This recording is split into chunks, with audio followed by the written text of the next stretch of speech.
Hi there, Nick here from Conservation Careers, and welcome to the podcast. Now, how do you raise nearly $100 million per year to protect and conserve America's 420 plus national park sites? Sites important for recreation, education, and the conservation of endangered landscapes, natural communities, and species. We discussed this, amongst many other things, with today's guest, Lise Aangeenbrug. Now, Lise is the Chief Program Officer at America's National Park Foundation, the official non-profit partner for the National Park Service, charged with generating the funding needed to protect the national park sites. Now, in the podcast, we talk about the network of national park sites in the US and how the foundation uses storytelling to raise the profile and the funding needed for conservation activities.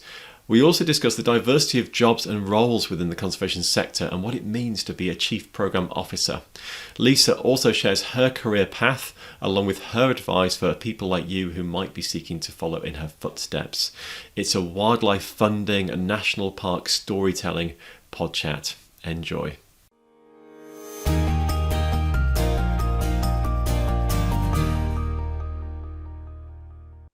So I am Lise Aangeenbrug. I am the Chief Program Officer at the National Park Foundation. Great, and really nice to have you on the podcast. Thanks for joining, Lise. It's great to get to know you a little bit and to hear about your work and the work at the National Park Foundation. And actually, probably that's the best place for us to start, really. You know, if people haven't heard of the National Park Foundation and the work that you're doing in America to raise funds and support national parks, describe a little bit about the organization, a bit of a 101, who are you and what do you do? Sure. So I think probably most people are familiar with the fact that we have national parks in the US. There are 425 national parks that are in every state and every territory and range from tiny parks that protect a cultural site to the largest park that we have is Wrangell St. Elias, which is in Alaska. And so we were chartered by Congress in 1967 to provide charitable assistance to the national parks and really be their partner. Government funding through gate fees and federal appropriations covers a lot of what the national parks do, but can't cover everything. Like all natural resources agencies in the United States, there just isn't enough dollars from the federal government to do everything that needs to be done within the parks. So these charitable organizations exist, like the National Park Foundation and the National Fish and Wildlife Foundation. And we raise private funding to basically help the Park Service with its mission, which is really, really broad. When you think about national parks, they need to protect natural and cultural resources, but they also have a duty to inspire and connect people to the park system. And that can be really challenging. And it means, extra dollars are needed to bring kids to parks. Extra dollars are needed to protect inholdings or buffers at national parks.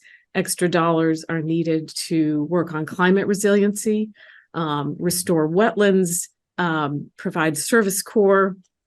We do any number of things with the Park Service. We work very, very closely with them to identify what are the biggest challenges they're facing.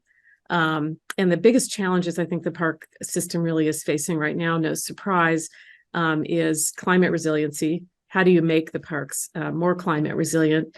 How do you respond to that challenge? Changing demographics, which is both more people wanting to visit parks during the pandemic. More people discovered parks than ever. At the same time, parks haven't been welcoming for everybody. So that's a challenge.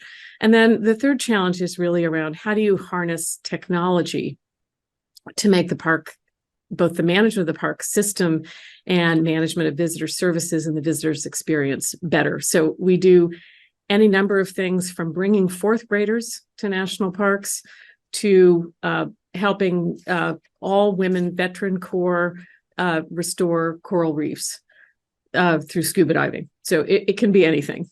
Yeah, it's amazing. Yeah, it sounds like an amazing organization, do some really incredibly valuable work. So you're working really in partnership with the organizations on the ground which are managing the parks. You're the kind of the fundraising wing, the charitable arm, raising the profile and raising the much needed funds to make that work happen on the ground.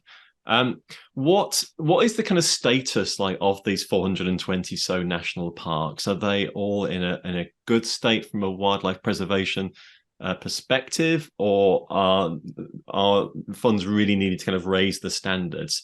I'm sat here in the UK. I haven't visited a national park in the US. We talk about, in the UK about various standards and states. How is it in America? Like, what's their current kind of health?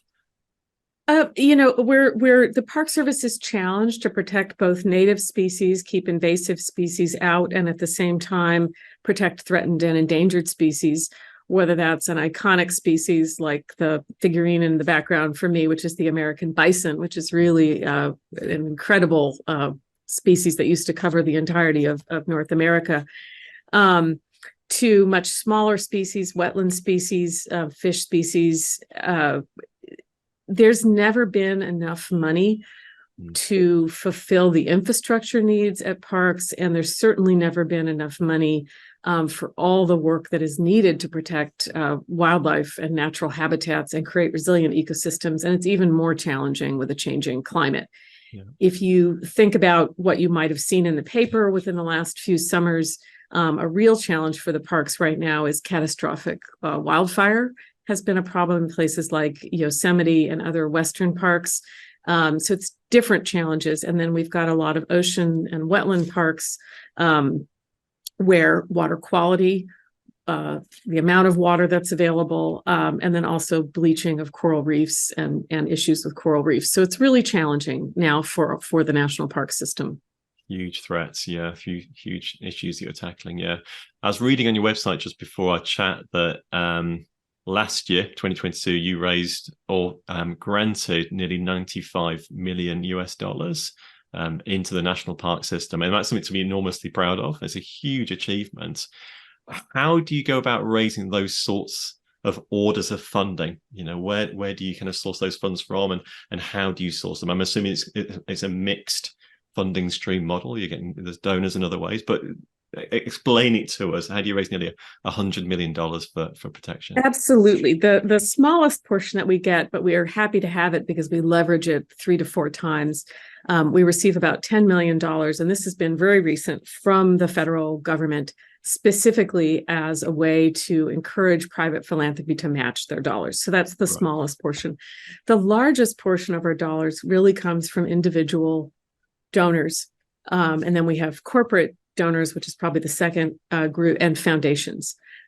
So we raise dollars a variety of ways. We have people that get excited about national parks and go to the website, and they might give us $50 or $500 with knowing very little about us, to people that we have long-term relationships with that we're able to take to the parks, show them how their funding is making a difference, and they might give us $1 million gift. And it really ranges, and every dollar is important. Hundreds of $50 gifts can add up just as quickly and make as big of a difference as those large gifts. Yeah. And what does your team or your organization look like in terms of staff and jobs and size? I mean, how many staff are there, and what are the different roles within them that are they're playing to build that machine that's helping to support the national parks? Yeah, right now we're at about 100 staff people. 30 of which are in the program area, which is what I run, and probably another 30 in fundraising, and another 30 doing all the other things that we do, whether that is working on the website, working on public information, working on films, doing accounting, any number of things which are really important. Storytelling for us is incredibly important way for people to find out what we do. So we invest a lot there. We've really grown as people have started to realize what the need is within the national park system. This is the second time I've worked for the National Park Foundation. And the first time I worked for the National Park Foundation, the staff was about 35 people, and we were raising about $25 million. So the growth trajectory has been huge. And that has been because more and more we're getting the story out to people in the US and other countries about what the big needs are in the national park system. And people have opened their hearts and opened their wallets to help fund what's so important for this incredible national park system. Yeah. And I was reading actually on your LinkedIn bio that you're dedicated to conserving historic sites and stories. And I love that idea that you're conserving stories. And you're obviously learning about what stories work in terms of attracting support and public interest. What have you learned through that? Well, you've grown by 3 or 4 times, that you just described. What is it about the stories that you're telling or the messages that you're using that really are connecting to people and attracting that support? I think there are 2 different ones. We did some surveys recently to find out what people are interested in, and wildlife conservation is one of the key things that people are really worried about in the US, and see the national parks as a major part of the solution. So we know that's important. Yeah. The thing I'm most proud of over the last year and a half has been a very significant investment in what we're calling inclusive storytelling. And that is because the national parks were formed by a certain segment of our population a long time ago. And a lot of the stories don't capture all that's happened in the national parks. And I'll use as an example Native American nations. These are their ancestral homes. Often the stories about their home and their connection to the land were not told. So we've invested quite a bit of money in the last few years in what we're calling inclusive storytelling. And it's not to remove stories that are already there, but it's to add to the stories. And we funded something like 58 projects last year and $4 million.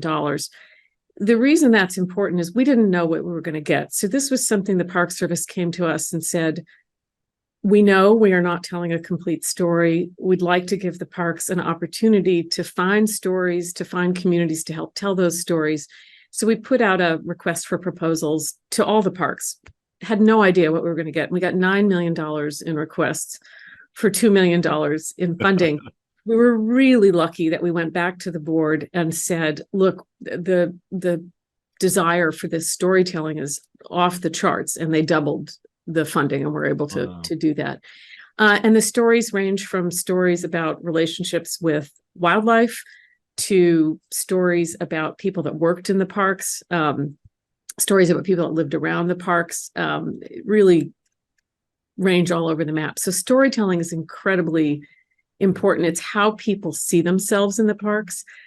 And this is, goes kind of back to my origin story. When I first started out in conservation, I was worried about wildlife, and I was not thinking very much about people. And it was a long time ago. But throughout my career, the thing that's changed the most is recognizing the relationship of people to the land and of people to wildlife, and why the storytelling is so incredibly important as a way to both raise funds and make a difference and connect people to why natural resources are so important. Yeah, and I love that. Yeah, and we've had similar conversations a number of times actually on the podcast and elsewhere about, people are drawn to conservation because of the wildlife and the species, and you realize very quickly it's about the people. 100%. How are these stories being told? Like particularly with regards to the I guess $4 million that you spent on storytelling. Were they videos? Were they audio files? Were they images? Like how have these stories been portrayed? All of the above. I mean, I think almost all of them start with just collecting the stories. And then the modalities have been everything from changing the interpretive signage to doing new films to digital presence. And we know we're going to have to move more into the digital age. The reason I'm so interested in that is we want everybody to go to a park. We provide 4th graders with that transformational experience, but we also know not everyone is going to make it to a national park, and everyone should have access. And so even if we bring a child to a park once, they may not go back, or they may be from Florida and it's unrealistic for them to ever visit Yellowstone. So we're looking more and more at how do we capture that awe, wonder, fun, joy, and learning that our national parks provide, and figure out a way, how do we bring the parks to people? And digital is going to have to be a part of that. Mm. How can you bottle that feeling and that emotion and and connect it? I love that. Yeah. I'd love to kind of change conversational gears slightly and focus more in on your role, Lisa, particularly as Chief Program Officer. Um, well, let's start by what's your area then? What is your program? You mentioned there's a fundraising team, there's a program team. The program team is where you sit, and that's where your team works. What is the program team? What is it you do? Is it this storytelling we're talking about now? Or is it something more broad than that? It's everything. It's protect and connect. And under the protect category, it is really around climate resiliency work with the parks, wildlife wildlife protection, restoration of habitats, everything that the Park Service needs that's really related to wildlife, habitat, and natural resources. At the same time, under Protect, we also have cultural resources, which are incredibly important. And I think a lot of people forget that the Park Service isn't just Yosemite, Yellowstone, and the Grand Canyon. It's also the National Mall and the Lincoln Memorial and the Washington Monument. So we have a lot of cultural resources to protect. And then under Connect, it's really around that work to either bring children to parks, which we have a program called Open Outdoors for Kids, Service Corps, which is opportunities for 18 to 24-year-olds to work in the parks, seasonal programs, a program where we have a relationship with, we have friends groups that are attached to individual parks, and we help them so that we're working locally as well, in addition to the inclusive storytelling. And then a program called Park Ventures, which is really around people that have not felt connected to parks, giving them grants to bring Black People Who Hike, which is an organization, or other organizations, giving them the dollars they need to bring people to the parks and to connect to the parks. It's amazing. Yeah, so much going on. Which bits of your role do you enjoy the most? I'm going to talk a bit more in a minute about what your role actually is. But I can see you're really passionate about it, and you're so eloquent. You know, you've clearly thought about this. You've got a strategy. It's laid out. You've explained it so clearly. So you're really committed to this. Like, what is it you love about your work? What's kind of driving that passion? Yeah. For this particular role, I mean, it's come at a point in my life where I've worked in each of these areas, and it's the only role that captures all of it. So I've worked in the field in wildlife conservation. I have been a funder. I have worked on Capitol Hill. I have been a lobbyist. I have worked for the outdoor industry. And it is really my way to give back to the parks. And most importantly, at this stage of my career, I have an amazing staff. And I really do view this point in my career as mentoring and building up that next generation of people that are going to do this work. I'm not going to do this forever. I love what I do. But I've got an amazing staff of 30 people that I'd say a third of them are new to this field. And it's so exciting to bring new people into this field, new ideas, and really harness that power of both experience and newness. Yeah. Which is exactly what we're trying to do here at Conservation Careers, actually, too, is bring people in, motivate, support, train. And equally, I love that as well. And listening to you, there's this idea of like ikigai, and maybe you've heard that, about this finding your sweet spot in life where you find things that you're good at, that you love doing and that you care about, and kind of the Venn diagram where those things kind of come together, that nexus, that can kind of give you that happiness and drive and passion in your career. It kind of comes across when you're talking, your background of education and wildlife and working with Congress and other areas, just feeling like you're in a bit of a sweet spot, which is really nice. Yeah, definitely in a sweet spot. And the thing that I would say in general, people that are drawn to conservation work and philanthropy work are generally very nice people. Yep. It's not always true, just like everything, but I love coming to work. I love the people I work with. It's really a joy. Yeah. Love it. So how would you describe your work then to someone who doesn't know what a chief program officer is or does? What is a chief program officer? Give us an idea. It's funny. The titles that have grown up in the philanthropy world around chief something seem very strange to me. Really, what I am doing is I oversee a network of 30 people that are working really closely with the Park Service to identify what are the challenges they're facing, what are the programs we can deliver on, and then figuring out how can philanthropy make the biggest difference. Mm-hmm.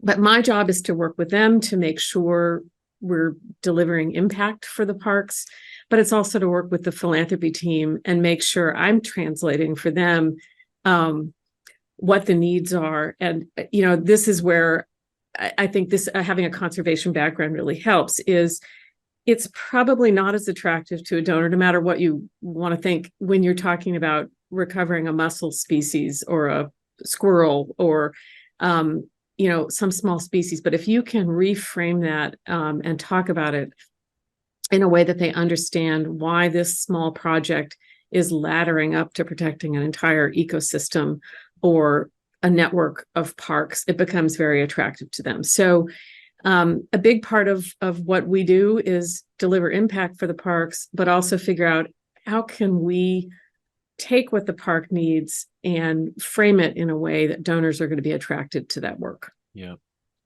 In so many ways, and I hope this isn't a dirty word, it's kind of marketing, it's communications, isn't it? Really, it shouldn't be a dirty word. It's funny. I think people think of marketing as a dirty word, but marketing is really storytelling. Yeah. And marketing is translating great projects and ideas into language that different audiences can understand and connect with. And that's really what we ought to be doing. Yeah, I love that. And what are the kind of core skills, if you were to kind of to recruit for yourself and write your job title, what are the real kind of core skills that you think you need to do your job well, or that you deploy on a regular basis? I have to say it's a real mix. I was up early this morning working on a very large spreadsheet. It's not my absolute favorite thing to do, but it's really important. So it's, making sure we're accounting for the dollars and able to translate dollars and stories. I think it's been good to have a long conservation background, but probably not essential. Because at this stage, when you become a chief program officer, you're managing people, you're managing teams more than anything else. And so it's really about relationships. It's your relationship with your staff, how you inspire your staff, how you buoy your staff, how you give the staff opportunities for new projects, get them to think differently about things, and then building relationships with others in the organization to make sure we're communicating what the park needs and getting people what they need. And then it's really the other part of it is strong relationships with the National Park Service. So it's more than anything at this stage, it's really about relationships. Yeah. Yeah. And sort of the softer, skills of working with people. Yeah. We've touched on a bit about what you love about your work, and you've also touched a little bit on challenges there as well, like spreadsheets aren't your favorite, but what is there anything you'd like to share about the challenges of your role or the bits you don't enjoy so much, just from a viewpoint of being transparent about what the work is like within conservation? I think the most challenging thing is there are many wonderful people that work with the Park Service, and they're being asked to more and more, deliver more and more with less and less. And so it can be frustrating working with an agency that doesn't have everything that it needs. And you wish you could provide them more. I'd say that's probably the biggest frustration, is learning about a need. For example, the sustainability work that we're doing, where parks are trying to reduce their own carbon footprint, reduce waste, water conservation. We had $35 million in projects identified this year to make that happen. And right now we have about 5. And we know the Park Service has a need for 3 times that. And I don't know where they're going to get that funding. So that's probably the most, I don't know that I would say it's frustrating. It's a daily challenge. You want to do more and more to have a bigger and bigger impact. Yeah, there's never enough, right? Yeah. When you look back at your career and prior to where you are now, what have been the key moments or jobs or roles or opportunities that on reflection have been really important to you and helped to get to where you are now? I was thinking about this before I agreed to do this podcast, because it was something that was true 30 years ago when I started, which I'm so thankful is not true anymore. when I started, really the only way to get into this field was unpaid internships. Mm-hmm.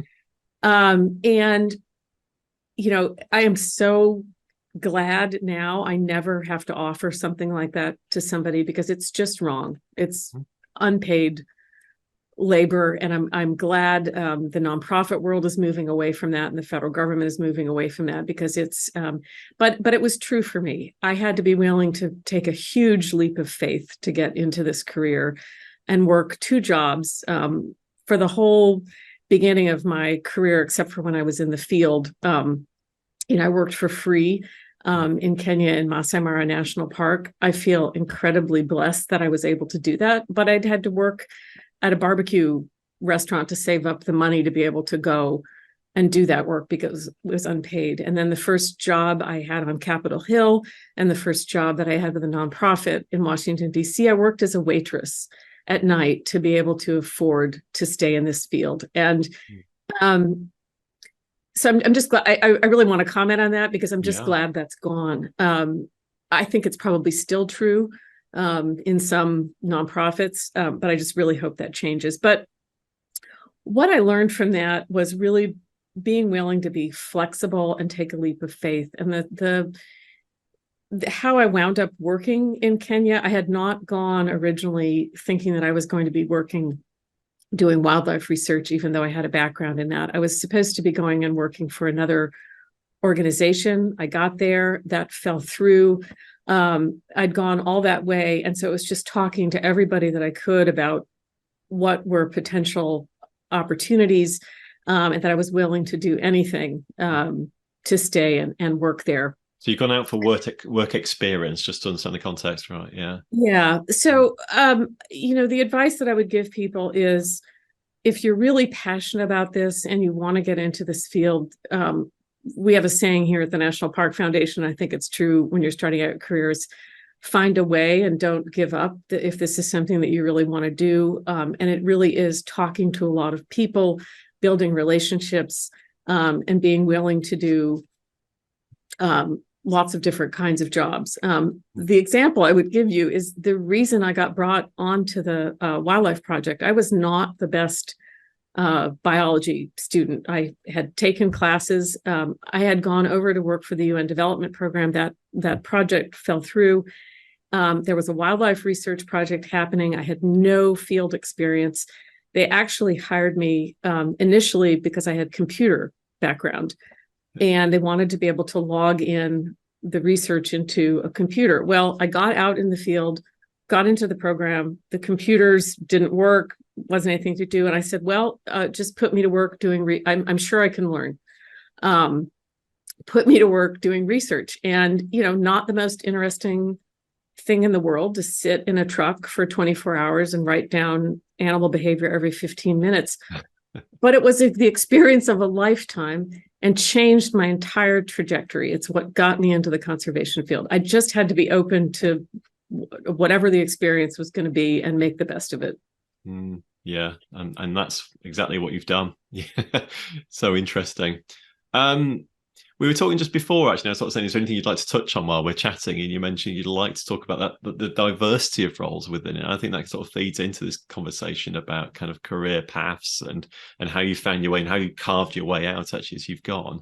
People often think as, particularly around wildlife conservation, I recognise your work is much broader than that, as being kind of on the front line. So whether it's the researcher who's studying the species, or maybe it's someone on the front line actually managing the habitats, physically, creating whatever needs to happen on site. But could you kind of paint a clearer picture of all the diversity and the breadth of different roles within the sector? Because it's not just those quite kind of narrow views that people sometimes have of the different jobs that are out there. Yeah, I mean, I think it's true of nonprofits. It's also true of the national park system. The other day I was speaking to somebody in the National Park Service, and this was something I wasn't aware of. One of the biggest challenges they face right now to getting people to come work for the national parks is housing. So if you think about a national park like Grand Teton, which is outside of Jackson Hole, Wyoming, to attract a wildlife biologist at a GS7 or GS8 level, which is pretty low in the federal government, they couldn't possibly afford to live in Jackson Hole. And if there's not enough housing provided by the Park Service, then they can't take the job, or they live in their car, which quite frankly, some people do. And so I was talking to a gentleman at the National Park Service, and his job now is to look at how to provide housing. He started out as a wildlife biologist. I don't think he ever imagined he was going to be doing housing, but he loves it and he's really good at it. So he's on the infrastructure side. Yeah. So if you think about something like a national park, just the sheer size of a place like Grand Canyon or Yellowstone, the superintendents there really are running a small village. They're like a mayor. So it's part infrastructure, it's part wildlife management, it's a lot of people management. Mm-hmm. It's a website, it's digital, it's delivering programs for kids. It's everything that you could imagine running a small city would take, but it's a national park. So I think about that. And then I look at the nonprofits that I've worked for, and you need good accountants. When you're running a philanthropy organization, you've got to know where the money goes and keep really good track of it. And as I mentioned, the marketing and external affairs, lobbying is also important. So it's really a range of things. And for me in my career, I started out working in the field, but I realized pretty quickly I was way too extroverted to become Jane Goodall. There was no chance that I was going to be out in the bush as a solo or in a small group and be happy. And that where I would really be happy would be selling the work of the people that do that work and finding a way to get them money. So started out there. And then I've been a lobbyist as well, because a lot of the funding actually comes from the federal government or the creation of parks. You need the relationship with Congress. And so the conservation field is everything, from field work to having relationships with Congress to storytelling, and everything in between. Yeah. And I think it's really, so for people that are introverted, there's specific kind of work. If you're super extroverted like I am, there's a different kind of work. And that shouldn't be something that holds you back. And then the other thing is, it's never too late to change careers. For example, our CFO is coming from not even a conservation background, but he's excellent at managing funds. And so that doesn't matter. And then something I'm really excited about for the Park Service, and it's throughout the federal government, is something called the Experienced Worker Program, which I hope to take advantage of one day. And that's where they take people who have retired from their first career, and then there's an opportunity to come back to the Park Service and either manage a project or take a short-term assignment as an experienced worker. And so the Park Service provides jobs for 18 to 24-year-olds through Service Corps. And then there are also these opportunities, and then a lot of opportunities to volunteer. And so it's never too late to transition your career into conservation from another field. There are many skill sets that would be similar. Yeah, that's a brilliant message to be delivering to everyone that's listening who's working in something unrelated, but their passion is wildlife conservation and they don't really know where to start or have the motivation to move in that direction. There are roles, it's diversifying all the time. It's much bigger than you realize. And it's really interesting to hear that you have a program supporting career switches in the latter stages as well to kind of get connected. I've never heard of something like that before. I got very jazzed about this even before I learned about Experienced Worker. We were down in Big Cypress National Park last winter, and the gentleman that took us out and was talking to us about the issues with invasive species is I don't know what he's a seasonal. He works in the park every year. He retired from being a school teacher, and he now works for the Park Service as a second career, bringing school children into Big Cypress National Park. Amazing. It's great. Hope for us all yet. Yeah, that's what I hope to do next. Sounds good to me. I'm just keeping half an eye on time, and we've probably got a few more minutes left before we kind of hand over to our audience who are listening and want to ask questions of you as well. just going to finish and wrap up really with a few kind of more open questions of you, if that's okay. Just to kind of hear about how you think and what you care about, really. One is, I guess, relating to these national parks. You got, I think it was 426. Is it national parks? I seem to remember. 425. Ah, okay. There'll be one more It coming might be along soon. 426, but I think it's still 425 because we added the most recent one is the Emmett Till site in Mississippi, and that was just done a few months ago. Ah, fantastic. Okay. Well, my question relating to that is, if we could place you in one national park and you could see one species, where would you go, and what would you hope to see?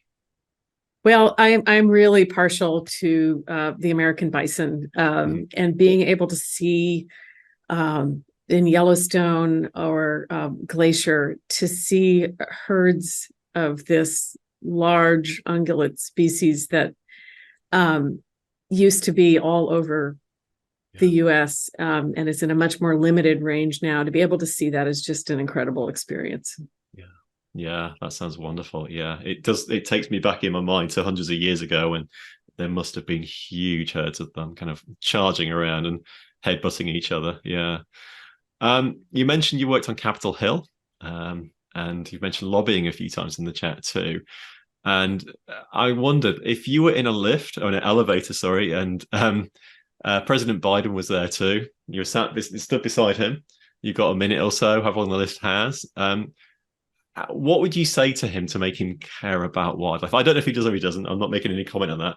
But what would you say to him to make him think about wildlife as he does his work?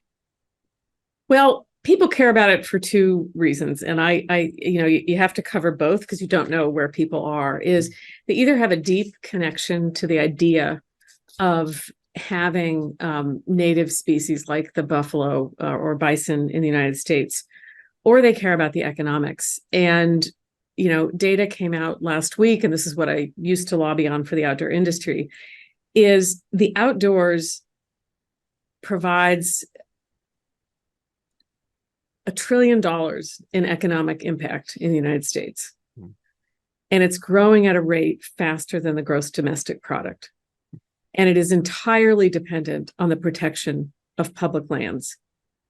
And the number one thing people want to see when they are in public lands are our native species. Yeah. It sounds like a powerful argument to me. I've asked in the past, for this podcast has been going for a few years now, how would you speak to Donald Trump? And I think probably the financial... Same thing. Exactly. People care about it for different reasons. I will say he was supportive of the national parks, but we haven't had a president of the United States that did not. People love national parks. Yeah, there might be other issues people separate on, but the national parks for us here in the United States have bipartisan or nonpartisan support. Yeah. People love them. Yeah. And for all the right reasons, they're beautiful, wild, important places. Yeah. My final question to you, I'm trying to pick between two.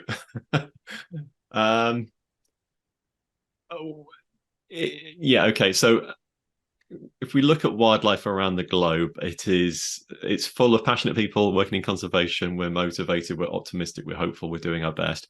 But we are losing the battle, broadly speaking. We are seeing wildlife declining. Lots of reports, stories, whatever we look at are very negative. What do we as a kind of wildlife conservation movement need to do more of or be better at if we're going to try and really truly win this battle and kind of turn the tide back in our favor? I think it goes back to the question you asked about seeing the president in the elevator. I think we need to both connect with people's hearts and minds. And there's both an intrinsic value to wildlife, and that's going to resonate with some people in terms of raising more private dollars, providing more federal dollars. And then there's this economic argument. And I think more and more, and I will say, very thankful that this next generation sees this really clearly. It's essential to all life on Earth. We're not going to exist if we don't protect habitat, air, land, water, and wildlife. And so, we have to connect with people in whatever way we can, both from a policy standpoint, from a funding standpoint. because it's going to take all of the above. Yeah, fantastic. Again, it comes back to stories and storytelling, doesn't it, really? Yeah, how we motivate and tell our stories and change behaviors. Yeah. Lise, it's been really nice talking to you. Thank you for sharing your precious time with us. We really appreciate that. If people want to find out more about your work and particularly maybe support the National Park Foundation, where should they go? Where should we send them? Our website is www.nationalparks.org. And you can Google National Park Foundation. And we've just refreshed our website. We've got a lot of great, more storytelling. We have our National Christmas Tree Lighting, which is nationally televised, coming up later this week. And then our focus over the next few months is to really highlight our wildlife related work that we do for the parks. And so we're going to have a lot of opportunities to share stories about wildlife conservation in national parks. Right. Okay. I look forward to doing that myself. Thank you, Lisa. Not Lisa. Apologies, Lisa. That's okay. Good to talk. Okay. Thanks so much again for jumping on the podcast. Thank you, Nick.